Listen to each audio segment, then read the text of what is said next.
हमारे चैनल में सबों को फिर से एक बार स्वागत है। पिछले वीडियो में हम लोग खंड क के क्वेश्चन नंबर 6 तक हल कर चुके हैं। इस वीडियो में हम लोग क्वेश्चन नंबर 7 से हल करना शुरू करते हैं। क्वेश्चन नंबर 7 में दिया हुआ है, सभी वृत्त क्या होते हैं? तो इसे हम लोग बनाते हैं। क्वेश्चन नंबर 7, सभी वृत्त क्या होते हैं? तो हम जानते हैं कि वृत्त जो है वो त्रिज्या के अनुसार छोटा हो सकता है, बड़ा हो सकता है या फिर और बड़ा हो सकता है, पर इन सबों की जो आकृति है वो बराबर होती है। आकार जो है वो अलग अलग होता है। तो ऐसे सभी चित्र जिसकी आकृति समान होती है लेकिन आकार अलग अलग होता है, तो उसे हम लोग समरूप बोलते हैं। अतः इसका उत्तर बी होगा। बी में लिखा है समरूप।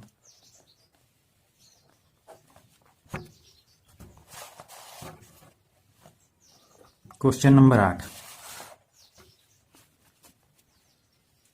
प्रश्न संख्या 8 में पूछा है 12, 15 और 21 का लॉ यानी कि एलसीएम क्या होगा?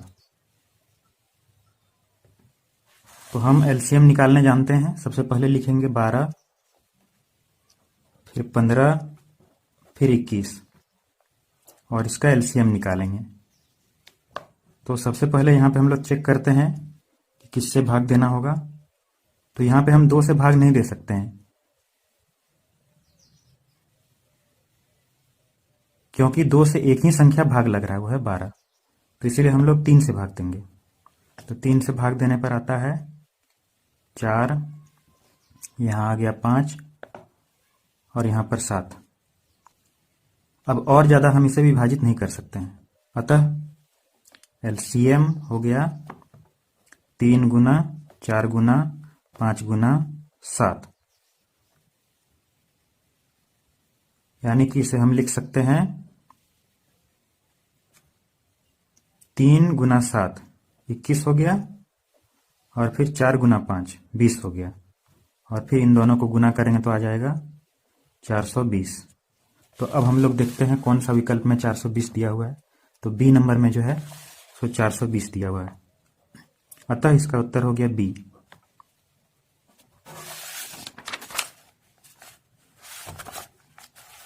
अब हम लोग प्रश्न संख्या 9 हल करते हैं।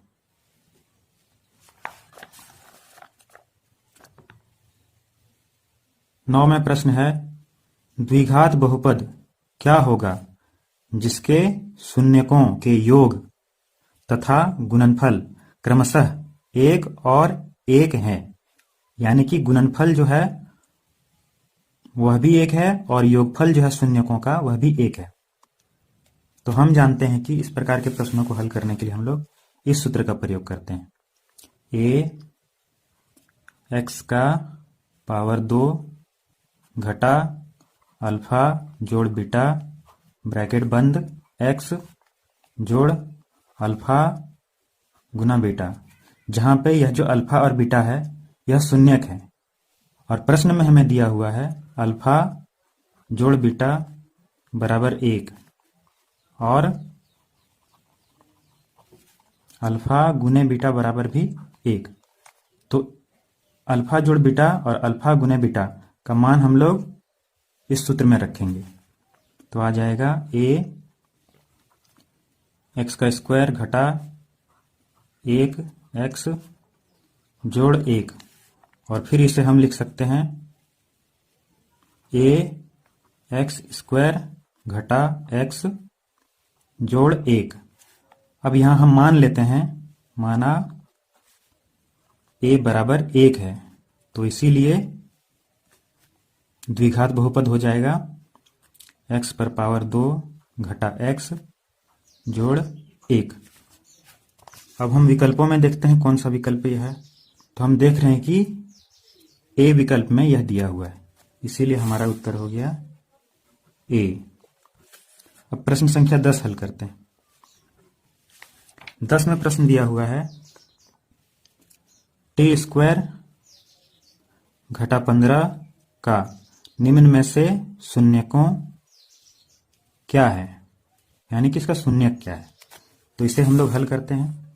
लिखा हुआ है t पर पावर 2 घटा 15। यह बहुपद हो गया, क्योंकि हम लोग को इसका शून्यक निकालना है, इसीलिए इसको शून्य के बराबर कर देंगे। तो इसीलिए हमें आंसर आ जाएगा t का पावर 2 बराबर, यह इधर घटा में है, दाहिने साइड आकर यह प्लस में हो जाएगा, इसीलिए प्लस का 15 लिखेंगे।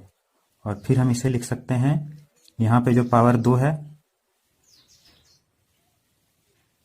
वो दाहिने साइड आकर वर्गमूल में बदल जाएगा, तो इसलिए यह हो गया t बराबर रूट का 15। और हम जानते हैं कि जब भी हम रूट करते हैं तो उसमें प्लस और माइनस दोनों लिखते हैं, अतः t बराबर हो गया प्लस का रूट 15 या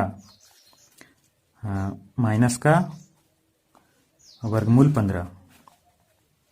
अब हम लोग विकल्प देखते हैं कहाँ पे यह दिया हुआ है। तो यह जो विकल्प है ये बी में दिया हुआ है, अतः हमारा उत्तर है बी। अब हम प्रश्न संख्या 11 पर आते हैं।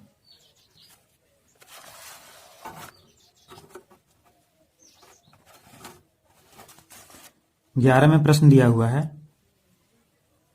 निम्न में से द्विघाती सूत्र कौन है।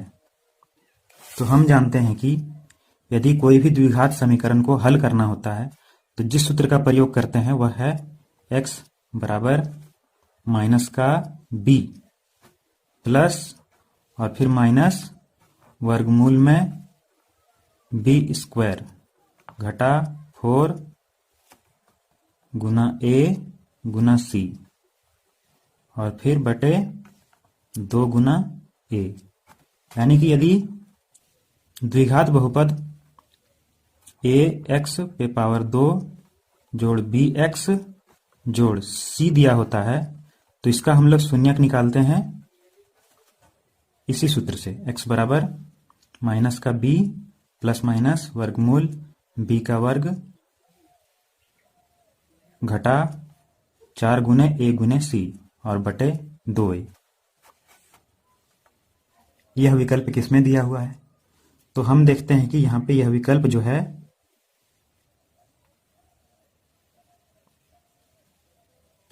ये ए में दिया हुआ है, अतः हमारा यहां पे आंसर हो जाएगा विकल्प ए। अब हम प्रश्न संख्या 12 हल करते हैं। 12 में प्रश्न दिया हुआ है, यदि d बराबर 0 है अर्थात विविक्तकर 0 हो तो इनमें से मूल क्या होगा। तो हम जानते हैं कि द्विघात समीकरण जो होता है उसमें हम लोग x का जो मान है वो इस सूत्र से निकाल सकते हैं। तो यदि यहाँ पे विविक्तकर हम इसे ही बोलते हैं b पे पावर 2 घटा 4 ac, तो यहाँ पे यदि 0 हो जाएगा तो हम लोगों के पास जो 2 शून्य का आएगा माइनस b बटे 2a, वो दोनों ही बराबर आएगा। इसका मतलब दोनों ही शून्यक बराबर आएंगे, तो इसलिए यहाँ पे विकल्प जो है वो ए हो जाएगा।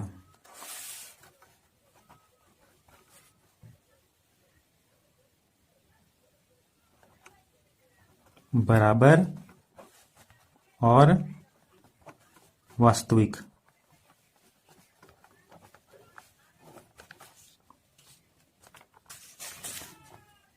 अब हम प्रश्न संख्या 13 पर आते हैं।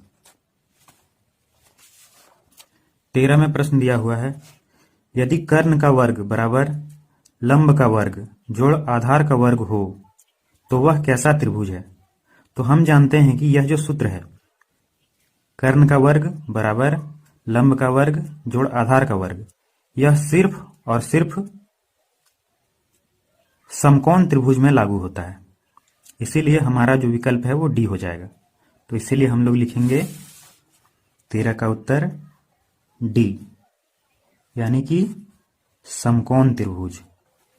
समकोण त्रिभुज ऐसा त्रिभुज जिसमें एक कोण 90 डिग्री का हो, उसी में हम सबसे बड़ी भुजा को कर्ण बोलते हैं बाकी दोनों में से किसी भी एक भुजा को लंब बोलेंगे और एक आधार।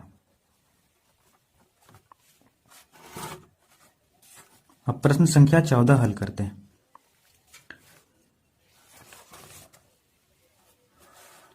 इसमें प्रश्न दिया हुआ है, दो बिंदुओं ए कोष्टक के अंदर x1, y1 और b x2, y2 के बीच की दूरी क्या है। तो हम जानते हैं कि यह जो प्रश्न है वह निर्देशांक ज्यामिति अध्याय से है, तो इसीलिए यहां पे हम लोग दूरी सूत्र का प्रयोग करेंगे। हमें यहां दूरी सूत्र पूछा जा रहा है, तो हम जानते हैं कि दूरी बराबर वर्गमूल, यदि दो बिंदु है तो x2 घटा x1 का वर्ग जोड़ y2 घटा y1 का वर्ग। अब हम देखते हैं कि यह सूत्र किसमें दिया हुआ है, कौन से विकल्प में दिया हुआ है। यह जो विकल्प है यह ए में दिया हुआ है। यहाँ पे क्वेश्चन में थोड़ा सा मिस्टेक है, इसे 2 कर दिया जाए, तो इसीलिए हमारा विकल्प जो है वो ए हो जाएगा।